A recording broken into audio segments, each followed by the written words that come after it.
Hi everyone, welcome back to Influencer Roundtable, where we speak with amazing creators to talk about the creator economy, what it means to be an influencer, and maybe a few other things too.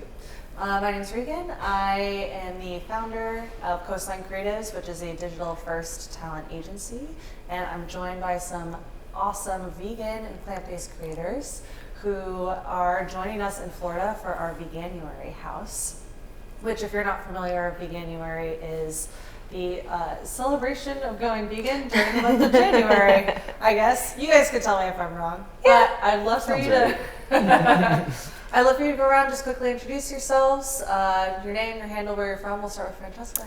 Hi, I'm Francesca. I'm from New York and I'm plant-fully based. Hey, my name is Rebecca. I'm from New York. I review restaurants, mostly vegan ones and ones with vegan options. And my username is Vegan Bodega Cat. I'm Chris. I'm from I live in the Portland, Oregon area, and I work with my partner Jasmine on Sweet Simple Vegan, and I also run an account called Conscious Chris. Perfect. So I think the way that I wanted to kick off this conversation, because sometimes it's something that I consider too as an agency owner that specifically represents talent on social media. Is this a lifelong career for you guys? We'll start with you. I mean, the optimist in me wants to say yes, I certainly hope so, but I think, you know, when you've been doing this for a few years, you realize how quickly everything changes, and, you know, you'll go as long as you can, hopefully, and as long as I think I do something still in cooking, vegan world, I'll be happy, but I'll let it run its course as long as it does. How long have you been doing it thus far? This April 2023 will be 7 years. Okay. What about you, Rebecca? I hope so in some capacity. I diversify on my platforms, so whenever I get bored or frustrated with one platform, I move to another. And I think by doing that, I've been doing this now for like 7 years and I haven't gotten, again, bored or frustrated yet. And sometimes some platforms just treat you better than others. The platform might be going through a change and it might not be lucrative anymore, and you just switch to another one real quick until it acts right and you go back to it. And I think by doing that, I can do this for quite a long time. But if I ever stop, I'll most likely end up working with some connections I made while in this career. So it'll be like a continuation. What about you, Chris? Yeah, I feel the same way. I'd like to think in some capacity I will be doing some sort of content creation for a long time. It's hard to picture being like 60 and still posting on YouTube, but I think as long as we have a blog or like an outlet, I'd like to think we can do it long term. Although you bring up a good point, because you don't see a lot of 60-year-olds using a variety of social media platforms. Maybe there's a needs gap there. Maybe there does need to be a 6-year-old Chris. Right. I'd like to think that our audience will grow with us too. Like as we get older, so are they, and it will kind of follow us. We'll see. That being said, like I've seen people pop off precisely for being 60 and doing that on social media, whether it's the novelty of seeing an older person on the platforms or just, you know, the experience that someone has at that age that like younger people don't have. They can't offer that. Right. What do you think as far as aging gracefully on social? Yeah, I mean, I think I love seeing like the older grandparents and stuff giving their life advice and everything like that. So, and I agree with Chris, like, I think as we age, our audience will also age with us. You know, like I notice when I look at my audience range, there are like 20 to 35 year olds, where probably when I first started probably was maybe more like 15 to 20 year olds. And like, as I'm getting older, they're getting older too. So we're all gonna experiment and figure it out together. We're also one of the first generations to grow up with social media. So we are the generation that will age with social media. Right. So I really think that when we're older, all the old people are gonna be on social media. Yeah. Because it's gonna be us. Or whatever version of it exists at that time. Yeah. Which is The kind of metaverse crazy. social Yeah. I also really like, have you guys seen Brunch with Babs Yes. on TikTok? No. You have? You haven't had the glorious experience of brunch? Okay, what do you like about Brunch with Babs? Again, it's just like an older person giving advice. I feel like I'm learning something more valuable than just maybe watching a TikTok dance. And it's a different generation that grew up at a different time, so you get to see their perspective on things. It's nice. What is Brunch with Babs? She's kind of like a TikTok Martha Stewart, Yes. I would say. Okay. she does like quick little things, like, you know, 30-second clips. And like, these are the 5 things you need to prep for your next XYZ dinner party. Yeah, she's just really cute. She's just Yeah. fun to watch. You just feel good when you watch her. She is exuberant. She for is. Sure. And so I think, you know, talent can be at any age. 100%. On social media, for sure. Sometimes I put my dad on Instagram or TikTok. The views skyrocket. People love a good dad Your dad online. is amazing. Yeah, he's really funny, and he's much better at dancing than I am. You know, I didn't want to say so. So, in this kind of like, we don't know what social media is going to look like in 3 years, let alone 30. But do you think you're taking steps currently to kind of shift and evolve and maybe prepare for how that might look different? I feel like you probably... Yeah, 100%. When TikTok first came out, I was very bah humbug about it. And then I realized that that's how people get irrelevant. So I forced myself to just play with it. And this year, I'm actually forcing myself to post way more than I did any previous years. I have a challenge for myself to do 1,000 posts in 2023. And looking at my rate so far, I'm optimistic that I will easily surpass 1,000 posts in 2023. And at the time we're recording, it's still only a couple weeks into the year, and I've already seen payback on that. So I think the secret is to just try to refrain from, I guess, what's the right word? Judging? The younger generation. The younger generation's trends. It's very easy, and like, we're not even that old, but it's very easy to see teenagers do things and be like, oh my goodness. No, just do it with them. It can't hurt, just do it with them. And then you realize it's kind of fun, depending on the trend. But like with TikTok, like I'm already seeing payback on it. So just, you know, try to stay hip. It's fun. What about you? Do you feel like you're going to diversify or try new things? Our goal for this year is to really set up our blog to be more sustainable on its own. So if something happens with social media, the blog will still be there to still have some sort of revenue monthly, and then having other revenue streams like merchandise, and we've collabed with like a towel brand, so we have our own kitchen towels. So doing stuff like that, where if a partnership or something slows down in the summer, for instance, we don't have to like worry about things if like we're getting something from somewhere else. Have any of you ever felt compelled to develop a product that you would sell? I've wanted to, I haven't yet, but like I would love to do some kitchen accessories. I think that'd be so fun, but it's just like a lot to deal with trying to find a supplier, and then how much would you charge, and what, you know, it's like, it just feels like a lot to have to do. Do you think a brand like Williams-Sonoma could benefit in partnering with it? I think so, yes. You heard it here first. I do think that there is, I mean, especially in the space, with all of you being food creators to some extent on various parts of the spectrum, whereas like yours is very recipe focused versus yours is more of like consumption and making quick and easy things at home, or a nostalgic food, whereas yours is like a combo, or like creating with your partner and kind of maybe having that be a part of your routine of being in the kitchen. I think still brands like Williams-Sonoma or other brands in kind of those similar categories would benefit in working with creators who have captured that attention and are interested in, like, I don't know, a chopped cheese like spatula specifically, or a specific hook to put on a KitchenAid mixer that you've been like desperately wanting. I think that there's, you know, space there for that, and hopefully, to me, that's something that I'm really interested in pursuing those conversations a little bit more in 2023. I think it can even be as simple as like an apron, or like just like something. Yeah. I think even a menu item, whether it be a single restaurant or a chain. I know some chains have experimented with doing menu items, but they usually do it with celebrities versus like food people. I did, for a while ago, I did merch. And when I was, and this might just be a me sort of thing, when I was smaller, my merch would sell out so fast. Like I had 6,000 followers on Instagram, was selling dozens of hoodies, like dozens and dozens of hoodies. And I don't know if people got tired of it, or as you grow, people just are interested in different things. They slowed down, and now I don't really do it anymore.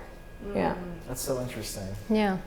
I do. Aprons are interesting. Yeah. And also, you know, working with a towel brand, I think you'll find kind of like what your audience clings on to as well. Yeah. There are definitely people who have certain sayings or just things that they're creating consistently, that having a product that then intersects with that, I think, is a very interesting proposition to get a little bit more diversification in how you're making money, having a little bit of a royalty from selling a product. Absolutely. Because man, creating all the time is a lot of work. It's exhausting. It is. And when you don't know what's coming, it can be a little frightening. Yeah, definitely stressful.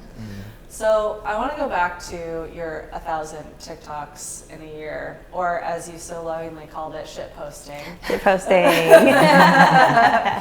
Or as I think someone else maybe commented on the video where you talked about it, the Victoria Paris method. Yeah. So walk me through like what motivated you to do that in the first place? I think each platform has different things that make it tick. And I think TikTok specifically is a volume game. It's such like volume work. And no matter what you do, on most social media platforms, you can do your best to make your post do well. And sometimes after you've been doing it for a long time, you know when a post is gonna do well. Whether the topic's good, the lighting was beautiful that day, the concept is trending, whatever, you know when a post is gonna do good. TikTok, on the other hand, you just never know, right? And so on Instagram or YouTube, where you can kind of know approximately how many views you're about to get, TikTok, you can get literally 200 to 1 million views on your post, and it's truly a gamble. Sometimes it's not even a quality issue with the video. So I decided to play the TikTok game and just post as much as I could. And it's a mix of high quality content that I would post on another platform like Instagram, fun little TikTok trends like transitions or filters that are trending, and also just random thoughts that pop into my head, or replies to questions that could be like super short. And I think that for TikTok specifically, that's the move, especially as you're growing. And when I posted a TikTok saying that I was gonna do the 1,000 TikToks in 2023, I got comments from huge accounts with millions of followers, saying, oh, this is what I did. Like probably 30 or so accounts said this, and all of these accounts were huge. So I think I'm on the right path. What does that mean for someone like you, where your content is slickly produced and requires a lot of work, and it maybe something like that doesn't feel natural for you to post at that cadence? Yeah, so I have been experimenting with TikTok. I actually sat down like before the year ended 2022, and I was like, what am I gonna do for each platform? How is each platform different, and how am I functioning within each platform to grow a community, gain more followers, you know, whatever. And I've been experimenting with TikTok I'm not comfortable enough to like say every thought that pops into my head. However, I've tried to make it scaled down, shoot with the phone, talk to the camera, look at the camera, try to keep a little more personality in there. Whereas on Instagram, I will keep my nicely shot quality videos, and TikTok, I'll like try to learn how to break the perfectionism that I taught myself and now have to break it, which is like a whole learning curve. And you know, I envy Rebecca for being able to put out that many TikToks a day. Maybe I'll get there, but it took a while. It's I hard. also am a perfectionist, like generally, but now I just directed my perfectionism differently. I directed it towards you're gonna be so perfect by posting so many TikToks. Yeah. You know, I didn't have to break it. I just redirected it. Yeah. That's honestly such a smart mindset shift though, because I know how paralyzing it can be to be like, oh, I didn't get like that one transition that I wanted, or it doesn't like that cinnamon roll that I made, the frosting isn't melting how I need it to, and now I need to rebake. And I think maybe what we just have to remember is like people just don't care that much. People want to see real stuff. Yeah. Like okay, if my cinnamon roll didn't turn out good, what I would do is I would post the shitty one. Maybe even like be like, oh my god, this cinnamon roll. Like blah, blah, blah. Like make a joke out of it, and then do it again and show the good versions. Like post both. Yeah. You know?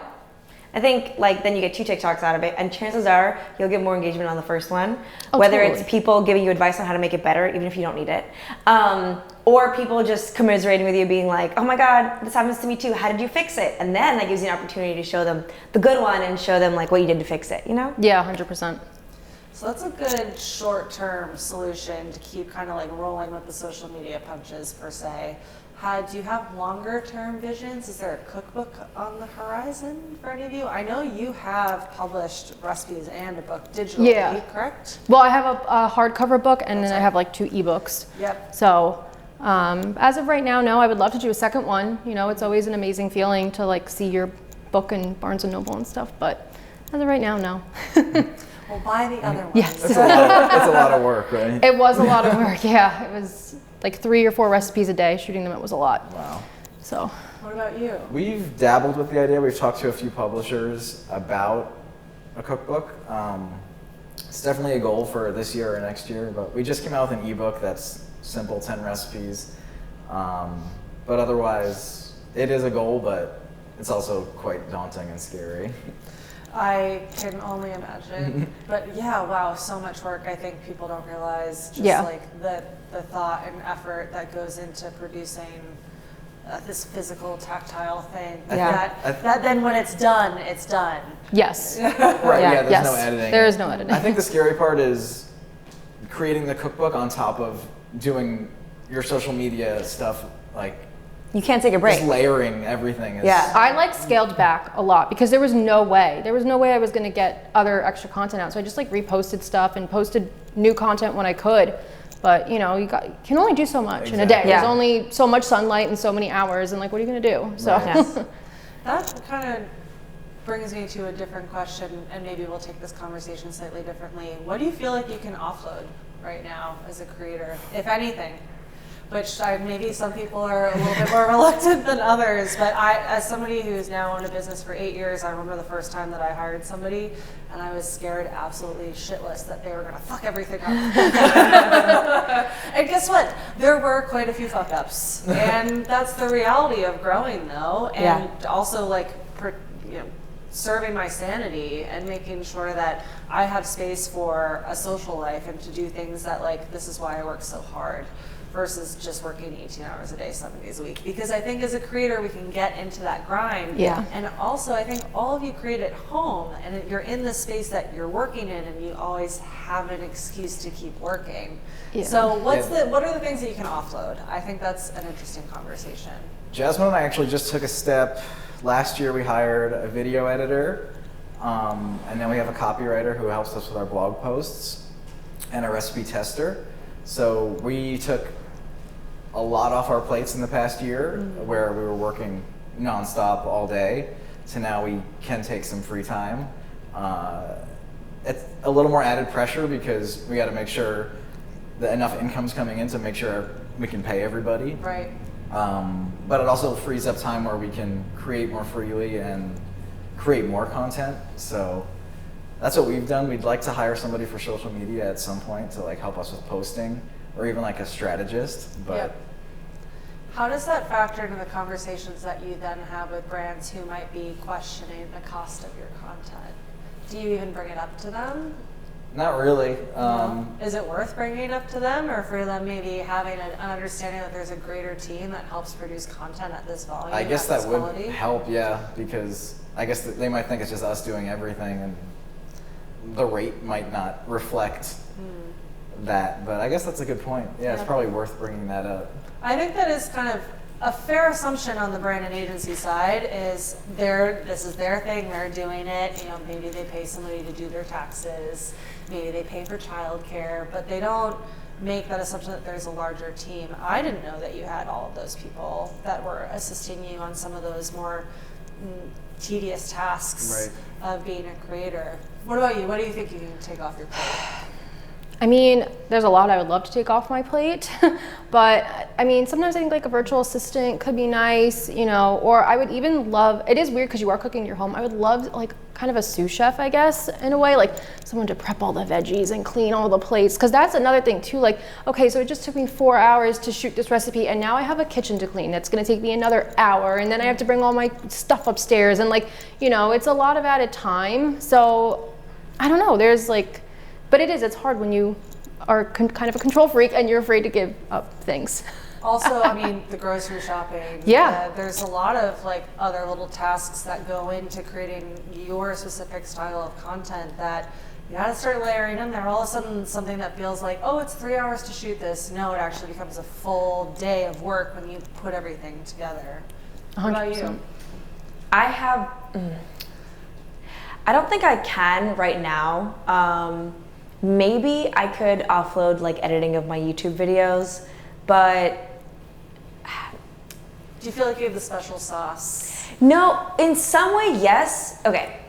I've realized that because a lot of my work is self-taught, I figured things out without really realizing the formula behind it. And so I don't know how to teach someone else the formula. So I can look at a shot and be like, that's good, that's bad. But I can't tell you why it's good or bad because I never learned how to do this professionally.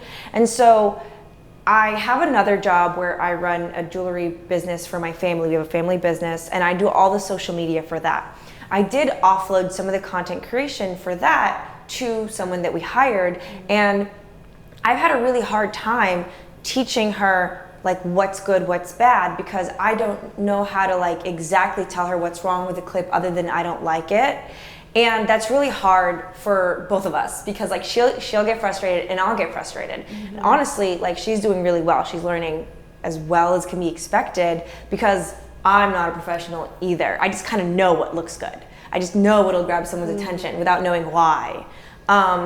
And that's been so much work that sometimes I feel like I'm doing more work showing her how to do it than if I just did it myself. But I have to think, no, this is a long-term investment, and like eventually then it's going to be like worth it time-wise. And I can't think of doing that for my own stuff. I'm so much more picky about my own content than my like family business's content that just it would be so much more stressful. And you have offloaded in some ways. For transparency, I managed Rebecca. Yeah, that counts. Yeah, I've offloaded reading contracts, chasing brands for payment, invoicing, scopes, Negotiating is yes, a huge thing. Yeah. Yes, and you know Takes it's a lot going to of be time. great getting one tax paper at the end of the year instead of like, I don't know, 28 of them. Yeah. That's going to be so nice. My I can't CPA wait. loves me. I can't wait. See, so give yourself a little bit more credit. I think there are ways because we get quite granular and we think, oh, what can I offload of like the core of what I do, but there are so many fringe things that are associated with being a creator that we forget that. I was we can nervous to offload. even do that. Like, what made me more comfortable is seeing your work through like other people I knew. I was like, okay, she's taking care of my friends. She can take care of me too. Yeah. You know? And honestly, you're badass. I'm so comfortable with like the contracts and everything. I appreciate that. So we kind of talked about what we wanted to offload, but now, and we've talked a little bit about what we might want to take on. As far as now then just being a consumer of content, what do we want to see from the other creators in the space? Maybe specifically your space, but also maybe there's larger genres of content that we're just really excited to consume. Chris, I feel like you might have an answer for this. When it comes to content, consuming content, I don't look at really much in the food space. There's a few accounts maybe. I watch like sports, like podcasts and videos. So that's what I really enjoy. Like baseball is a big thing for me. So when it comes to when it comes to baseball season, I'm like, I watch the pre games, the post games, like, and like there's some creators that do a really good job with that. But as far as like food goes, I love seeing like accessible and easy food and like making veganism seem more approachable. I think that's the direction where I like to see it going, like not shaming processed foods, or if it's not like Whole Foods plant-based is great, but like it's not for everybody, and like there can be a moderation and like a spectrum of what people eat, and highlighting that more I think is what the vegan community and vegan creators should aim to do. So I'm gonna put a pause on the existing question because I want to follow up on that. There's this spectrum that we talk about of maybe what we consume. and specifically in the vegan space, it can go all the way to being raw vegan, or it can be somebody being plant-based, and that carries a variety of weights. It's kind of an ambiguous term. Your plant to fully based is your handle. Vegan is in your handle. Yeah. So I think sometimes it's quite clear that that's what you're creating. For you, it's not in there, but conscious maybe has an implication. Right.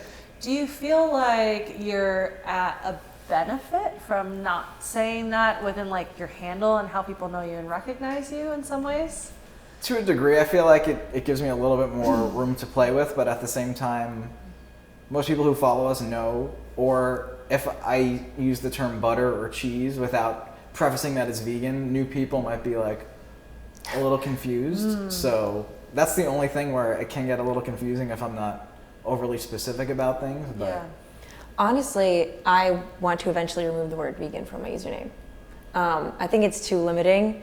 I think it's good when you're trying to first establish your platform to have a super specific username, but I post a lot of like going out to eat content, or like restaurant reviews, or like cheap meals to eat, like if you're in New York City, all vegan of course, and I don't plan on not being vegan. However, I would love to shoot some other content maybe about New York City, or about like ethical fashion brands, or et cetera, and it's kind of limiting to have the word vegan in my username. Roberto removed the word vegan from his username, and it was really beneficial for him. And he still posts vegan content, but it also will turn people off from your page before they even get to know you, because people have a negative connotation with veganism sometimes, or not even negative, they'll have an opinion and they won't form an opinion about you once they've already formed an opinion about your username. We talked a little bit about this yesterday, Yeah. about how being vegan as very much like a recipe content creator has this like added layer of, there's this implication that you should look a certain way, that you should create certain types of food. Do you feel like that's unfair, or do you feel like that's just kind of the intersectionality between being vegan and specifically putting out recipe content, that it's just something that you're going to have to deal with? I think part of it is obviously just the caveat of being any kind of creator. Anybody faces criticism, it doesn't matter, you can't please everybody. I think because when people think of the word vegan, and a lot of it is for people think that, you go vegan for health and it's gonna clear your skin and clear your digestion and you're gonna lose 100 pounds and all this stuff immediately for some bizarre reason that has nothing to do with what veganism is. It can definitely create a weird tension, like kind of like how Chris was saying, like, we eat processed foods, we eat oil. There are some whole food plant-based people who don't. And I think part of the problem is people don't know the definition difference between whole food plant-based and being vegan, and that being vegan actually has almost in a way nothing to do with what you eat. It's just like an ethical lifestyle. And so I think, unfortunately people thought that you should look a certain way, that was what was going to make you a vegan, and whatever it may be in their mind, that was what a vegan looked like. But vegans come in all forms, shapes, sizes, everything. And that's the beauty of it, because we all get to share different things and different cultures and everything like that. And I love that. I love learning about everybody else's, family recipes and things like that. It's fun. Do you think the concept plant-based, or the term plant-based, is potentially problematic, at least in this industry? It should be retired because it's lost meaning. Hot take. Yeah, I feel like at first it wasn't. Yeah. But I think brands have taken it to a point where it's so ambiguous. Yeah. It doesn't mean At first it anything kind of anymore. had a meaning, right? At first it kind of meant like full of plants and healthy / maybe not fully ethically vegan. So like, for example, I don't know, like palm oil, some people say isn't vegan because it harms the environment and animals, right? But like indirectly, but it's still plants, so it's plant-based but not vegan. So it kind of had like a meaning at one point, but now it doesn't. Like restaurants and companies are coming out with plant-based meals that literally have meat and dairy in them. They're just saying that it has vegetables in it, and then like, what's the point of the word anymore? Do you feel similarly? Yeah, I definitely agree. I think it's come to mean prominently containing plants. Veggie forward. Right. Yes. Yeah. And then, I mean, it takes a whole other turn when you go to the grocery store and things say plant-based, and then you're like, but is it vegan? Right. And then before it's like, oh, okay, I could eat this. And Yeah. then you look at the back of the package and you get home and it has eggs or cheese in it, and you're like, Yeah. okay. Yeah. There's this issue in the industry where we've seen vegan being conflated with being plant-based. And I think hopefully a takeaway from brands is like, if you're pitching vegan creators, be very intentional to make sure that it is vegan. Yeah. And also we had an incident, an email exchange quite recently where a brand was like, oh, we want to talk about Rebecca giving up dairy. And it's like, well, she's done that for about 7 years now. A little bit late. And it's like, and you're a vegan product, and I get that, but it probably doesn't make sense for her channel. Like, maybe it makes more sense to reach out to a creator who does consume dairy and have them talk about this product. Yeah. I think there's a misunderstanding on the agency side or the creative side for people who don't practice veganism and how they're meant to approach you. Yeah. We talked a little bit about this in the other Veganuary house video that we did, where it was like, what would be the best approach? Do we want it to be really broad and give you a lot of freedom? But I think more specifically in identifying foods that are targeted at people who are living a plant-based or a vegan lifestyle, what's the ideal language that you receive from that? Like, do you want them to be very explicit that it's vegan, and is that something that's important to you? Do you not want to use plant-based in how you talk about food in your own content? So if there's a creative brief that asks for that, or would you rather not say that?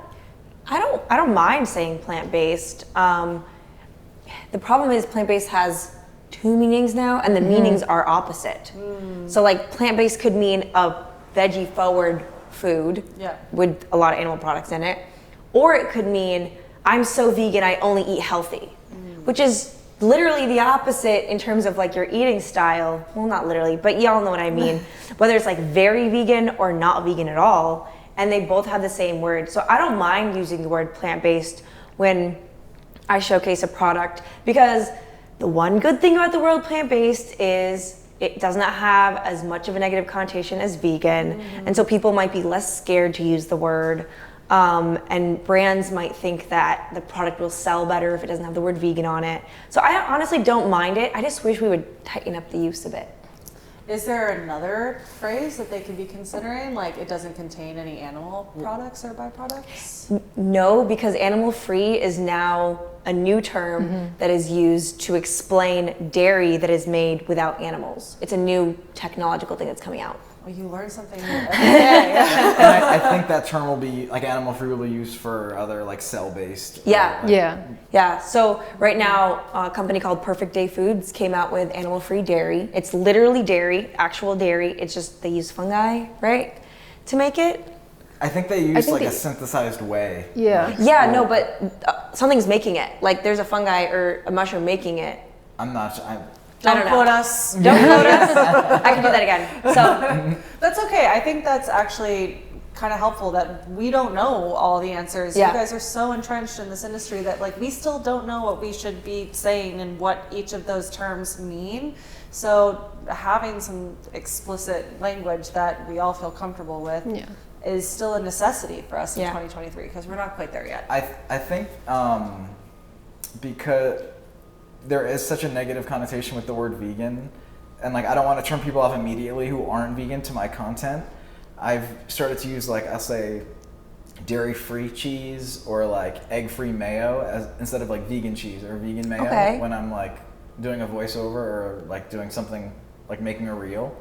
And I feel like that opens things up a little bit more because they don't hear the word vegan and are triggered and immediately like scroll away or like comment something nasty. So. Well, there are people out there who have a quite vegan diet who maybe aren't vegan. Like they're happy to consume fish. We've talked about this. Yeah. Like I've called them like pesca vegans or something along those lines. I don't know. Or they maybe even I'm have an just making allergy, it up. like a dairy allergy. Yeah. Yeah. We represent some creators who have Crohn's or colitis, and that severely impacts what they're able to eat. Some of them can very happily eat cheese and bread, and that's actually like eating meat and cheese and all those things is actually way easier on their stomach. And then there's the other side of it where they can't have dairy, they can't have soy, they can't have gluten, they can't have egg products. Like there's a lot of things, and it feels very restrictive for them. And so I do think that language is a little bit more welcoming to people who want to make some swaps, or who are maybe like vegan curious, or want to find those alternatives, but maybe aren't into committing to the entire lifestyle of being vegan. And I think ultimately with your platforms, like you're happy to talk to those people. Yeah. Absolutely. Yeah. Oh yeah, totally. I think most of my followers aren't vegan. I think, especially since I'm in the restaurant, you know what? No, I think it applies to recipe creators too. Nowadays, as much as there still is a negative connotation with veganism, I think it's less than it used to be. And there are a lot of people that will consume vegan food just with non-vegan food. Just like they'll try a vegan lasagna this day and then a regular lasagna the other day. Like, I think there are more and more people that are comfortable just, eating some vegan food. What do you think your division of followers is? I think it's probably 50-50 when I do polls, but something I just wanted to talk about as we were talking about the plant-based thing and vegan. It's actually funny, when I came up with my handle name, obviously 7 years ago almost, I decided to make it plant-fully based because I was scared to put vegan in my name because I was scared that I wasn't vegan enough at the time. I was like a new vegan. I didn't know everything, and it took a while to like phase out buying leather and the makeup I used and all the other things that go into being vegan. So I always kept plant-fully based, and I won't get rid of it now, but it's interesting, like I was afraid that people were going to come at me and be like, oh, you messed up or you made this mistake and everything like that. But yeah, I think like it's hard to come up with terminology. I don't think any of us will ever have the answers per se. I think it's just kind of like what people start to use more frequently. But yeah, I think like overall 50-50 on the followers. Do you think that people are a little bit more judgmental within the vegan community about being vegan enough? Or is that just something that's fearful? Yeah. It's always a pissing contest with who's more vegan, unfortunately. Yeah. I wish there was like more flexibility with the people's lifestyle choices, because it's hard to be perfect, and the word vegan can mean so many different things to so many different people. So Yeah. But like practically, the most impact is made by like the biggest changes you make, right? If everyone just makes like Sweet Simple, no, it's not it. Damn it, what's her name? We talked about her yesterday. The one vegan YouTuber that I still watch, kind of. Oh, Emily and No. Know her. Unnatural vegan. Oh, yes. unnatural. Yeah. Unnatural vegan. I'm not quite sure what the phrase she says, but she basically says that it's a lot better for many people to go half vegan than for there to be a handful of perfect vegans in the world. And if you talk down on someone for just trying veganism or being mostly vegan or whatever, you're gonna just ruin your own goals. Like you're gonna have less vegans out there, or less people mindful of the vegan movement, if you make it so scary to be one. And I think brands need to be cautious about how they talk about their products so that they're not exclusionary, and that they're trying to include people into the conversation. I think that's why Veganuary as a concept is interesting, because it's people who are going to try it. I don't know if that should necessarily be positioned as a challenge as it is sometimes, because I think a lot of people do it like going keto for the first 30 days of the year. And then we start to have this not so healthy intersection of health and veganism, which that is a whole other topic that we've covered in other videos. But yeah, I think figuring out a way to, as creators, maybe empower brands to use language that feels more inclusive, and to tap into those people who are using these products, maybe not all the time, but want to make those swaps maybe the majority of the time, or just try it for the first time. Or if you're at a cookout and you're, making burgers for most of your family, you maybe buy a couple of, plant-based burgers. I don't know, what are we calling them? But you buy a couple of alternative options for those in your family who are vegan or who are not consuming any meat or animal products at that time. And so giving some creative excuses to work with you guys in a way that feels inclusive, because sometimes I think it can be a little isolating in how that language exists. But I think brands are kind of turning the corner. I don't know if you've had that experience, and like the people that not only that they're working with, but also just like the messaging that they have. Although we did have that same email thread where it was like talking about giving something up. Yeah. And I think it's how do we switch it from feeling so negative to being like, oh, you're gaining something else out of it. Right, it shouldn't feel like a sacrifice. Yeah. On the plus side, I don't know if you saw, they did reply and say they were open to a new idea. Yes. Which is So good. thumbs up for them. Progress. But there is, there's a little bit of labor on our end and a Yeah. little bit of education to say, hey, like, I understand why you might thought this idea was a good idea, but maybe not for this platform. Yeah. Yeah. So thank you so much for joining me. I really appreciate it. We've had some pretty good key takeaways today, I think. Continuing to make veganism more approachable, trying new things and evolving, maybe not thinking 30 years out, but the year, and giving ourselves new challenges, and hopefully those brands being interested in kind of integrating into those challenges that you're going to create for yourself as well. Thank you so much for tuning in, and we'll see you next time.